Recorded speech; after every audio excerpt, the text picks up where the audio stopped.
আসসালামু আলাইকুম। বর্ণমালা আদর্শ উচ্চ বিদ্যালয় কলেজ কর্তৃক অনলাইন ক্লাসে তোমাদেরকে স্বাগতম। সুপ্রিয় শিক্ষার্থীরা, কেমন আছো? আশা করি ভালো আছো, নিরাপদে আছো। আমি ভালো আছি। আমি প্রথমত আমার প্রতিষ্ঠানের সভাপতি ও অধ্যক্ষ মহোদয়কে প্রতি ধন্যবাদ জানাই এই অনলাইন ক্লাসের ব্যবস্থা করার জন্য। আজকে আমি তোমাদের যে পাঠটা আলোচনা করব সেটা হচ্ছে গার্হস্থ্য বিজ্ঞান প্রথম পত্র তৃতীয় অধ্যায় গৃহ সম্পদ ব্যবস্থাপনা। এই অধ্যায় থেকে তোমরা সম্পদ কি, সম্পদের বৈশিষ্ট্য, শ্রেণীবিভাগ জানতে পারবে। আজকের পাঠ পরিচিতি, শ্রেণী একাদশ, বিষয় গার্হস্থ্য বিজ্ঞান প্রথম পত্র, অধ্যায় তৃতীয়, গৃহ সম্পদ ব্যবস্থাপনা। শিক্ষার্থীরা, তোমরা এখানে কি দেখতে পাচ্ছ? কতগুলো ছবি, কি টাকা, তারপর হচ্ছে তোমার গয়না, বাড়ি, ঘড়ি, সময়, কতজন শিক্ষার্থী এবং অনেকগুলো শিক্ষার্থী বসে ল্যাবে কাজ করছে। একটা কলম, এটা দেখে কি মনে হচ্ছে? তোমরা ঠিকই ধরেছ, এটা হচ্ছে গৃহ সম্পদ ব্যবস্থাপনা। সম্পদ গৃহ ব্যবস্থাপনার মৌলিক উপকরণ। এটি আমাদের লক্ষ্য অর্জনে সহায়তা করে। প্রতিটি পরিবারে সম্পদ থাকে। এই সম্পদ দ্বারাই পরিবারটি সুষ্ঠু ও সুন্দরভাবে পরিচালিত হয়ে একটি নির্দিষ্ট লক্ষ্যে উপনীত হয়। একটি পরিবার সবচেয়ে বড় সম্পদ হচ্ছে মানুষ, এবং মানুষের দ্বারা সংগৃহীত সামগ্রী হচ্ছে আরেকটি সম্পদ। অনেকে হয়তো টাকা পয়সা, জমি জমা, বাড়িঘর নাও থাকতে পারে, কিন্তু মানুষের যে সময়, শক্তি, কর্মদক্ষতা, জ্ঞান ইত্যাদি মানবীয় সম্পদ আছে, তার সুষ্ঠু ব্যবহার দ্বারা মানুষ সামগ্রিক সম্পদ অর্জন করে কল্যাণ সাধন করতে পারে। এই পাঠ শেষে শিক্ষার্থীরা তোমরা যে যে শিখন ফলগুলো শিখতে পারবে, জানতে পারবে, সেগুলো হচ্ছে সম্পদ কি বলতে পারবে, বিভিন্ন রকম সম্পদ চিহ্নিত করতে পারবে, সম্পদের বৈশিষ্ট্য সমূহ বিশ্লেষণ করতে পারবে। এরপরে আসা যাক সম্পদের বৈশিষ্ট্য সমূহ। সম্পদের বৈশিষ্ট্য সমূহ জানার আগে আমাদেরকে জানতে হবে সম্পদ কি। সম্পদ হলো উপায় বা মাধ্যম যা চাহিদা পূরণের ক্ষমতা সম্পূর্ণ এবং প্রধান হাতিয়ার স্বরূপ। এরপরে আসা যাক সম্পদের বৈশিষ্ট্য সমূহ। প্রতিটি পরিবারে তার চাহিদা পূরণ, অভাব দূর ও লক্ষ্য অর্জনের জন্য সম্পদ ব্যবহার করে। সম্পদের কতগুলো বৈশিষ্ট্য রয়েছে, এগুলো কি দেখতে পাচ্ছি? এগুলো হচ্ছে টাকা। এরপর আমরা কি দেখতে পাচ্ছি? বিভিন্ন ধরনের ফল এবং কাপড় চোপড়। এটা কি? চাহিদা পূরণ করা। এটা হচ্ছে কি? টাকার মাধ্যমে আমরা কি করছি? ফল, বিভিন্ন ধরনের ফল, সবজি কিনতে পাচ্ছি এবং আমাদের বাজার থেকে কাপড় চোপড় কিনতে পাচ্ছি। এরপরে কি দেখা যাচ্ছে? এরপর দেখা যাচ্ছে অনেকগুলো শিক্ষার্থী কি করছে? ক্লাসে পরীক্ষা দিচ্ছে। এরপর এটা কিসের ছবি?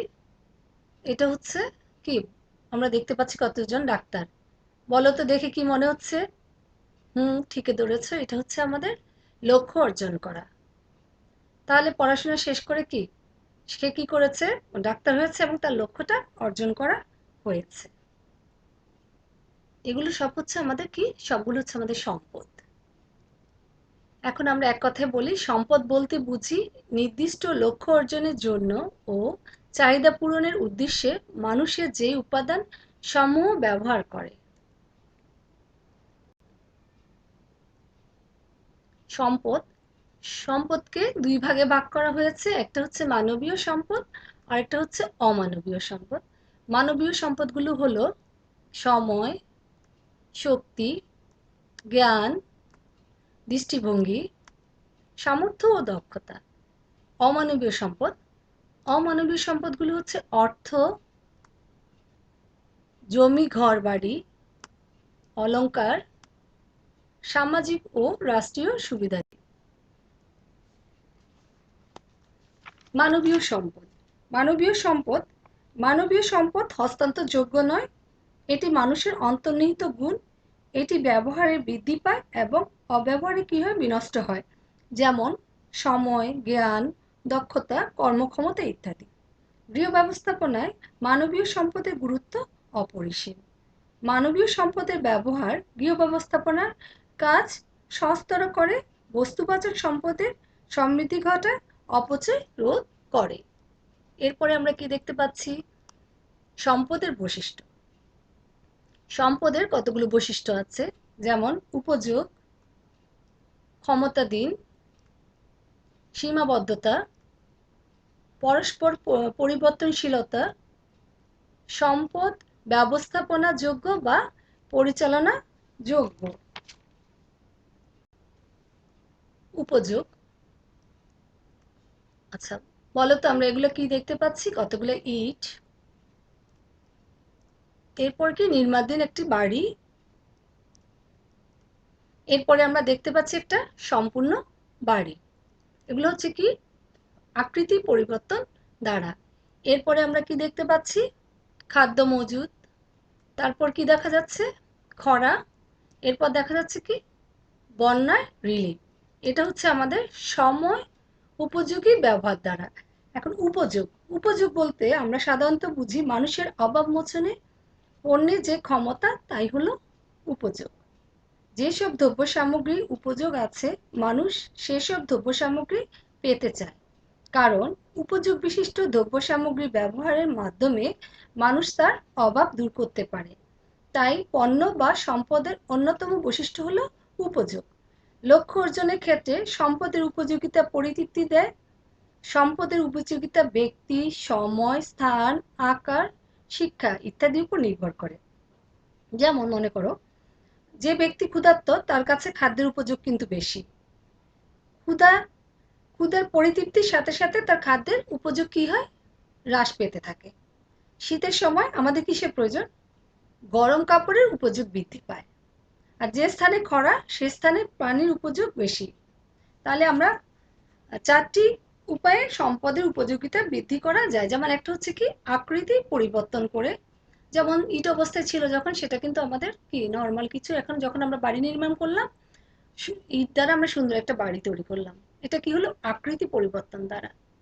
এরপর আসো সম উপযোগী ব্যবহার দ্বারা। এরপর এটা আমরা কি দেখতে পেলাম? কতগুলো মাটির হাঁড়ি পাতিল, তাই না? আচ্ছা, এরপর এটা কি দেখা যাচ্ছে? কি আমরা বৈশাখে, পহেলা বৈশাখে কি দেখতে পাই? মাটির গয়না, ফুলদানি, তারপর মাটির অনেক জিনিসপত্র, তাই না? এরপর কি দেখতে পেলাম? মাটির থালা বাসন, কেটলি ইত্যাদি। এটা কি? এটা হচ্ছে স্থানান্তরকরণ দ্বারা, স্থানান্তরকরণ দ্বারা। এরপর আমরা কি দেখতে পেলাম? ক্ষুধার্ত কতগুলা মানুষ, তাই না? কি করছে? খাবার। এর পাশে আমরা কি দেখতে পেলাম? খাবার। খাবারের জন্য হাত বাড়িয়ে দিচ্ছে। এটা হচ্ছে চাহিদা মেটানোর দ্বারা।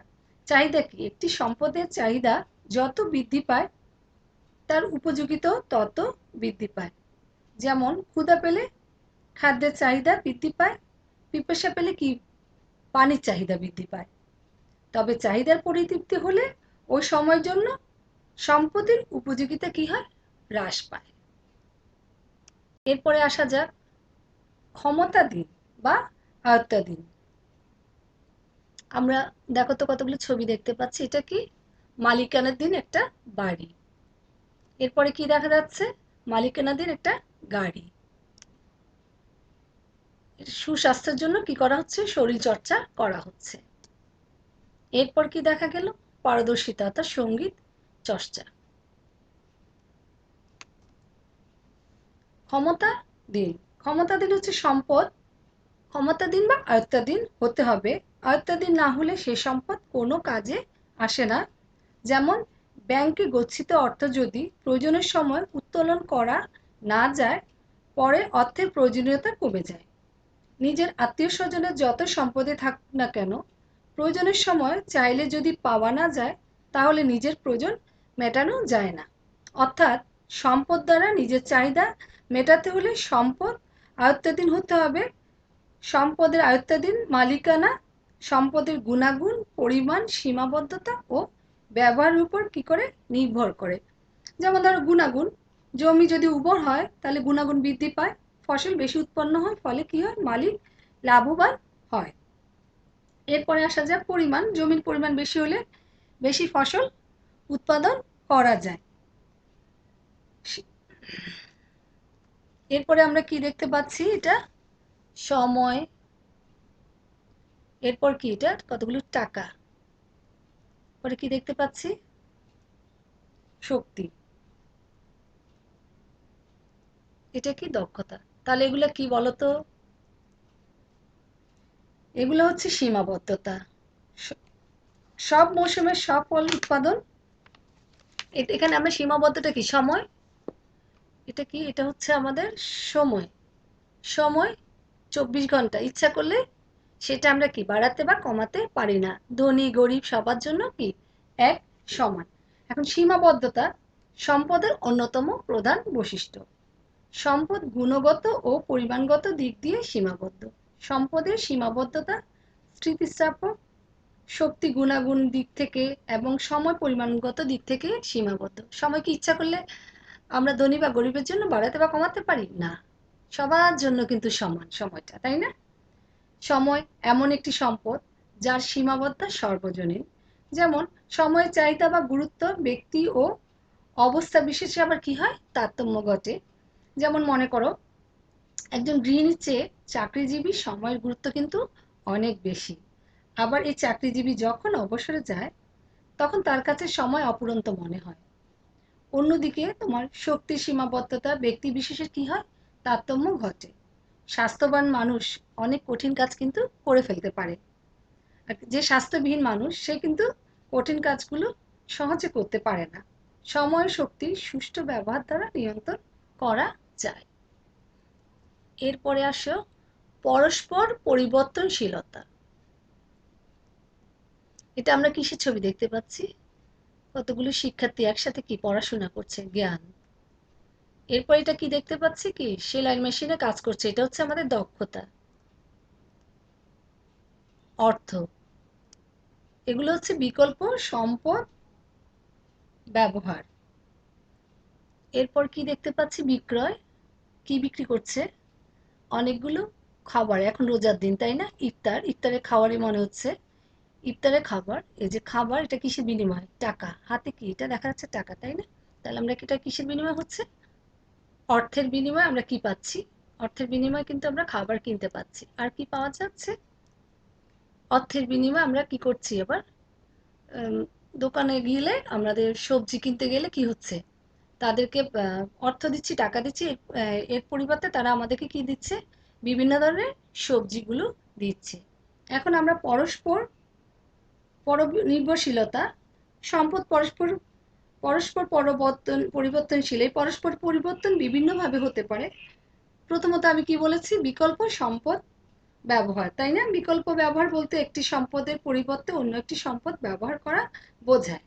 যেমন ধরো আমি আরেকটা উদাহরণ দিই এটা ছাড়াও, সেটা হচ্ছে যেমন চালের মূল্য বৃদ্ধি পেলে চালের পরিবর্তে কি খাওয়া যায়? আলু ব্যবহার করা যায়। পরিবেশ রক্ষার জন্য আমরা পলিথিনের পরিবর্তে কি ব্যবহার করতে পারি? কাগজ বা কাপড়ের ব্যাগ ব্যবহার করতে পারি। বিকল্প ব্যবহারের লক্ষণীয় বিষয়গুলো হচ্ছে তোমার বিকল্প ব্যবহারের কাছাকাছি গুণসম্পন্ন সম্পদ ব্যবহার করতে হবে। এটা হচ্ছে সম্পদের বিকল্প ব্যবহার। এরপরে দেখি আমরা কি আছে, এটা আমরা কি দেখতে পাচ্ছি বলতো? শুকনো গাছ, তাই না? গাছের কত গাছ, শুকনো কতগুলো কাঠ। এরপরে কি দেখতে পাচ্ছি? একটা খাট, ড্রেসিং টেবিল এবং আলমিরা। এটা কি? একটা বাড়ি। তাহলে এটা হচ্ছে কি রূপান্তরযোগ্য। রূপান্তরযোগ্য। এরপরে কি আছে দেখি, এটা কি? এটা একটা টেবিল। এরপর কি দেখা যাচ্ছে? কতগুলো খাবার, তাই না? একসাথে অনেকগুলো খাবার। এরপরে কি আছে? বই, কলম, ডায়েরি ইত্যাদি। এরপর কি আছে? একটা ইস্ত্রি দেখতে পাচ্ছি এবং কাপড় ইস্ত্রি করা দেখতে পাচ্ছি। এটা হচ্ছে কি বলতো? কি? হ্যাঁ, ঠিকই ধরেছে। তাহলে দেখি তো কি এটা? বহুবিধ ব্যবহার।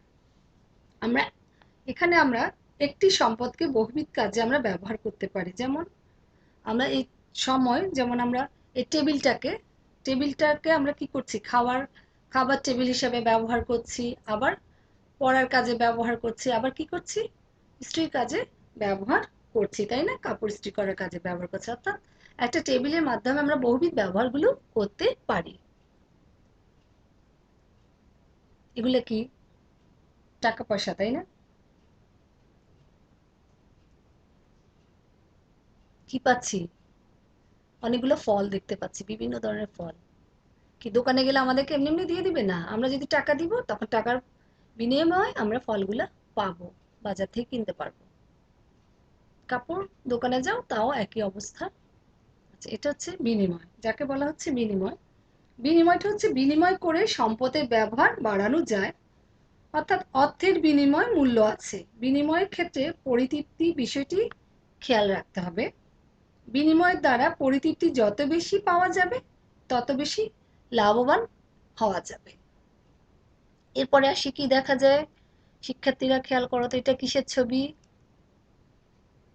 কৃষক কি করছে?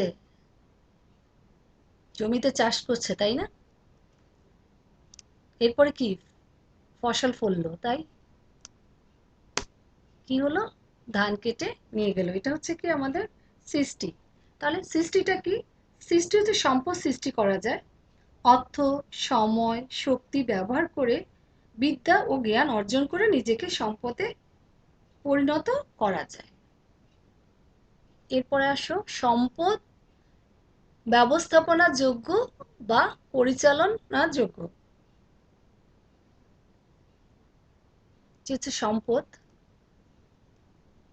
সুষ্ঠু ব্যবহার বা পরিচালনার পদ্ধতি। সম্পদটাকে আমরা কিভাবে সুষ্ঠুভাবে ব্যবহার করব এবং পরিচালনা করব, সেটা হচ্ছে কিভাবে নির্দিষ্ট লক্ষ্য অর্জন করতে পারবো। এখানে আমরা কি দেখতে পাচ্ছি? এটা হচ্ছে কি, আমরা তিনটা ছবি দেখতে পাচ্ছি। এটা হচ্ছে কি ইট, এটা কি বলতো? বালি, তাই না? আচ্ছা, আর এটা কি? হ্যাঁ, ঠিকই বলেছো, সিমেন্ট। তাহলে দেখি এগুলো দিয়ে কি হয়েছে, কি হচ্ছে। ওয়াও, একটা কি হলো? বাড়ি তৈরি হয়ে গেল। অর্থাৎ সম্পদগুলো আমরা কি করছি, সুষ্ঠু ব্যবহার বা পরিচালনা পদ্ধতি দ্বারা কি করছি, একটা নির্দিষ্ট লক্ষ্য অর্জন করতে পারছি, অর্থাৎ একটা বাড়ি তৈরি করে ফেলতে পেরেছি। আচ্ছা, এরপরে আসো, কি দেখা যায়? এগুলো আবার কি? ওই যে আবার কতগুলা শুকনো গাছ, গাছের, তাই না? শুকনো গাছের গাছ দেখতে পাচ্ছি আমরা। এই গাছগুলো দিয়ে কি করা হবে? এরপর কি দেখতে পেলাম? একটা খাট, ড্রেসিং টেবিল এবং আলমিরা। আবার এটা কি হচ্ছে? এটা একটা আমাদের খাবার টেবিল। তাহলে এটা কি? তাহলে আমরা কি দেখতে পারলাম? এটা আমরা সম্পদের ব্যবস্থাপনাযোগ্য পরিচালনাটা হচ্ছে কি, সম্পদের সুষ্ঠু ব্যবহারকে পরিচালনা বলা হয়। মানুষ সচেতন বা অবচেতনভাবে লক্ষ্য অর্জনের জন্য সম্পদ পরিচালনার ব্যবস্থাপনার পদ্ধতি বা ধাপ অনুসরণ করে। সম্পদের সঠিক পরিচালনা ছাড়া লক্ষ্য অর্জন সম্ভব নয়। সম্পদ পরিচালনা করা যায় বলে আমরা উপকৃত হয়েছি। যেমন সম্পদ পরিচালনার মাধ্যমে আমরা কি করতে পারছি? লক্ষ্য অর্জন করা যাচ্ছে, অর্থনৈতিক উন্নয়ন করা হয়, সম্পদ বৃদ্ধি পায়, অভাব ও দুর্যোগপূর্ণ অবস্থায় আমরা মোকাবেলা করা যায়, আর কি হয়? তৃপ্তি ও সন্তুষ্টি লাভ করা যায়। এরপরে চলো তো শিক্ষার্থীরা, তোমরা যে যেখানে আছো কাগজ কলম নিয়ে একটু বসে যাও তো। এখানে আমরা কি দেখতে পাচ্ছি? নিচে ছবিগুলো দেখো এবং কোন ছবি কোন ধরনের সম্পদ তা লিখো। এখানে আমরা দুই ধরনের সম্পদ দেখতে পাচ্ছি, একটা হচ্ছে কি মানবীয় সম্পদ, আর একটা হচ্ছে অমানবীয় সম্পদ। এখানে কি করবা তোমরা বলো তো শিক্ষার্থীরা? একটু কাজটা করে ফেলো তো 5 মিনিটের ভিতর। এখানে মানবীয় সম্পদ কোনগুলা, অমানবীয় সম্পদ কোনগুলা, সেটা একটু তোমরা খাতায় ঝটপট লিখে ফেলো তো। তাহলে আসো এখন দেখা যাক কোনটা মানবীয় সম্পদ আর কোনটা হচ্ছে অমানবীয় সম্পদ। দেখো তো আমার সাথে মিলে কিনা। মিললে তোমরা খাতায় নিজেরা টিক চিহ্ন দিয়ে নাও। সময়, সময়টা হচ্ছে আমাদের কি, মানবীয় সম্পদ। জ্ঞান, এটাও মানবীয় সম্পদ। দক্ষতা, এটাও মানবীয় সম্পদ। অর্থ, অমানবীয় সম্পদ। বাড়ি, এরপরে কি? অলংকার। প্রিয় শিক্ষার্থীরা, তোমরা একটু খাতায় সবাই মিলাও তো মানবীয় সম্পদ কোনগুলো আর অমানবীয় সম্পদ কোনগুলো। হ্যাঁ, মিলিয়েছো? ঠিক হলে টিক চিহ্ন দিয়ে যাও। শিক্ষার্থীরা, এতক্ষণ যে আমি ক্লাসে তোমাদের যা পড়িয়েছি তা থেকে তোমরা কি কি বুঝতে পারলে বা কতটুকু কি জানলে সেটা একটু আমি যাচাই করে দেখতে চাই। একটু বলো তো, সম্পদ বলতে কি বুঝো? এরপরে আছে কি মানবীয় সম্পদগুলি কি কি? উপযোগ বলতে কি বুঝো? বহুবিধ ব্যবহার বৈশিষ্ট্য একটি উদাহরণ দাও। নিশ্চয়ই তোমরা এতক্ষণ বুঝতে পেরেছো। এরপরে আসা যাক বাড়ির কাজ। তোমরা একটু খাতায় লিখে নাও তো বাড়ির কাজটা। একটু বাড়ির কাজটা লিখো। একাদশ শ্রেণীর ছাত্রী হিসাবে পড়াশোনা করে ভালো রেজাল্ট করতে কোন কোন সম্পদ তোমার প্রয়োজন তা সম্পদের বৈশিষ্ট্যসমূহের আলোকে ব্যাখ্যা করো। বাড়ির কাজটা আমরা কি করব? এর মাঝখানে আমরা বাড়ির কাজটা করে ফেলবো, তাই না? আমরা শেষ করে ফেলবো আজকের মতো। আমি যে পাঠটি আলোচনা করেছি আশা করি তোমরা এখান থেকে এটা সহজে বুঝতে পেরেছো। আবারও পরবর্তী সময় আবারও অন্য একটা পাঠ নিয়ে তোমাদের সামনে উপস্থিত হব। সবশেষে তোমাদেরকে আবারও বলতে চাই, করোনা থেকে বাঁচি, স্বাস্থ্যবিধি মেনে চলি। এই সময় আমরা কি করব? বেশি করে ভিটামিন সি যুক্ত খাবার খাবো, কমলা লেবু ইত্যাদি আমরা এগুলো খাবো। ভিটামিন ডি খাবো, ভিটামিন ডি যুক্ত খাবারগুলো খাবো। প্রচুর পরিমাণে পানি খাবো, শাকসবজি খাবো। সবাই ভালো থেকো, নিরাপদে থেকো। ধন্যবাদ।